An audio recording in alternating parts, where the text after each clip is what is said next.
everyone, it's Mrs. Morton here. Hope you're all doing okay and you've had a lovely half term, got lots of rest. This week, as you know, we're going to be writing biographies about our favourite sports person. So today I'm going to show you how to turn all your notes into paragraphs and to start planning those out. So I'm going to share my screen with you. There we go. So you should be able to see the smart now. It should be really helpful. So can I write my biography using a range of devices to link my paragraphs? So we're really going to be thinking about drafting our biography, thinking about sentence starters and devices that we can use to link our paragraphs together so that our biography sounds interesting. The reason why we need to make sure that it is interesting is because it needs to be cohesive. So can you tell me what is wrong with this paragraph? You might want to pause the screen just for a moment while you read it, but I will read it to you. Harry Edward Kane, born 28th of July 1993, is an English professional footballer who plays as a forward for Premier League club Tottenham Hotspur and the England national team. He made his first team debut for Tottenham on 25th of August 2011 in the UEFA Europa League match against Hearts. He spent time on loan in League One playing for Leyton Orient, in the Championship playing for Millwall and Leicester City, and in the Premier League for Norwich City. He became a regular starter for Tottenham in the 2014-15 season. He scored 31 goals in this season and was named the PFA Young Player of the Year. So what do you think might be really boring about this paragraph? So I've noticed that there's a lot of he's at the start of our sentences, which need linking a lot better, okay? And our information doesn't really flow very well either. As a challenge, perhaps you could pause this now and rewrite one of the sentences that you think is most boring and try to make it sound more interesting. So when we're working from a plan, it's really easy just to take our bullet points and start listing them one by one. But what we need to do is make it all linked together really well and say that it's got cohesion, like the glue that's holding the paragraphs all together. Cohesion is really important because it keeps order in the paragraph.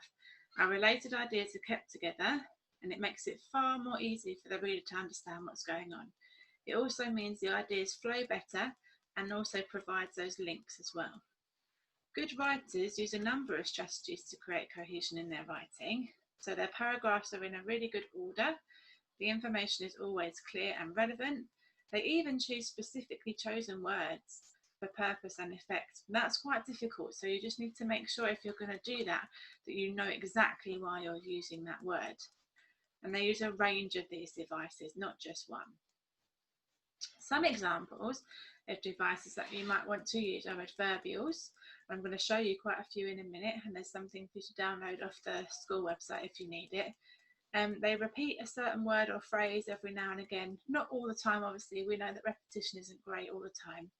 And we try to use different pronouns to avoid repeating he or she, which is what we had in the first text, and that was the problem. So here's some good adverbials.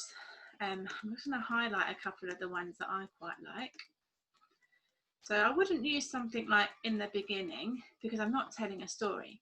I'm telling information about somebody's life. So I might say something like, after that, if you're talking about Harry Kane playing for different teams. I wouldn't necessarily use lots of place adverbials. I'm not describing somewhere, I'm describing someone. I might talk about how many times they've won a certain title, so once or twice. I might also want to say as well as, so these ones are good. If you're adding something into your sentence, these ones are really good. So you might say, above all else, they were the best in their team. In addition to this, they scored the most goals. Or as a result of Harry Kane being such a good player, he went on to play for the England team. And for this reason, we didn't win. But yeah, you might want to use one for cause and effect. Okay, so there's just a few that you might want to use. So here's an example of how it could look and could look much better. So these are your bullet points. If you've been researching Harry Kane, your notes might look a little bit like this. And this is how we could write it into a sentence. So Harry Edward Kane born 20th July 1993. Now, the reason why that's in parentheses as a side note is because you don't necessarily need that as main information, but it's really helpful to know how old he is, and it always comes in that first paragraph. We're saying he is one of England's finest footballers to date. Playing as a forward for Tottenham Hotspur, Kane became a regular starter in the 2014 to 15 season. So here, playing as a forward for Tottenham Hotspur, we've used an adverbial here to make him sound more interesting. Okay, the young superstar has gone from strength to strength, most recently captaining the England team in the World Cup. So this is another example of how you might want to refer to him differently to link your paragraphs together. So rather than saying he, you can refer to him in a different way. So now you're going to have some time to plan this, okay?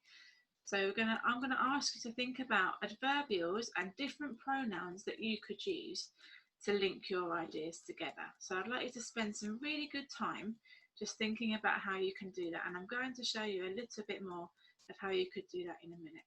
As a challenge, if you know that you're pushing your writing on, can you choose some specific words that you could use for effect? Okay, but you have to be sure why you're using them and where you're using them. So here's an example that I've done. Okay, I researched the athlete Dina Asher-Smith.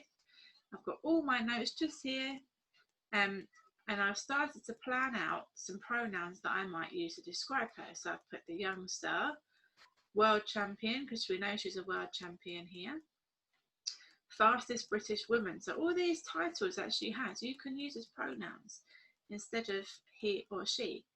Adverbial, so after attending New Sidwood School, Asher-Smith went on to study history at King's College London.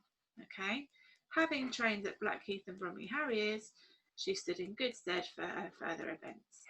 And I've also just picked out that word upon. So where I wrote upon receiving the results of her degree, that's kind of replacing the phrase rather than when she received. So when she received her degree, it just formalises it a little bit more and makes it a bit more interesting. So this is available for you to download on the website. Hopefully you found that really, really useful. And what I'm going to come on and do next time is a model for you to show you how to, what a really good biography would look like. Okay, so have a go at those planning ideas today. Think about how you can join your ideas together, and I'm sure you're going to do amazingly. Okay, thanks, bye.